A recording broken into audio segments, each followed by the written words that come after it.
जय जोहार, जय माता दी। पूज्य गुरुदेव की लेखनी हारिए न हिम्मत। 11वां दिन में का कहा थे गुरुदेव तेला जानकर मार्गदर्शन बर अपन ओरला देखो।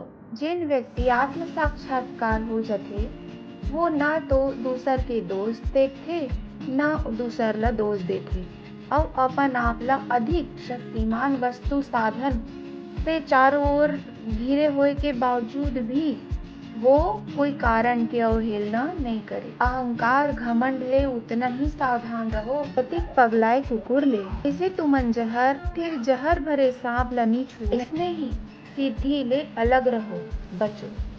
वैसन लोग ले रोगन मन से घलो जेकर प्रतिवाद करने ला पाखंडी परपंच ले बचो। अपन मन और हृदय के सबो कर्म क्रिया ला भगवान को भी संचारित कर दे। सर मन के भरोसा तुमन ला अधिक ले अधिक असहाय कमजोर और दुखी बना देते। ऐसा बेरा में मार्गदर्शन बर अपने कोटि देखो दूसर कोटि नहीं। तुम्हारा आत्मा के सत्य है तुमन ला दृढ़ और मजबूत बना। ही आत्मा के सत्य प्रकाश के दृढ़ विश्वास है लक्ष्य मंजिल तक ले जाही। वे जानती में संगवारी बाहरी व्यक्ति के प्रेरणा ले सीखना वो ज्यादा दिन के नहीं रहा। जिन प्रेरणा है भीतर से आते होकर अंत में हो हवा कहाँ कमी है तेला खोजते और गुरुदेव संग बढ़ते सबों के मंगल भावना के साथ जय जोहार।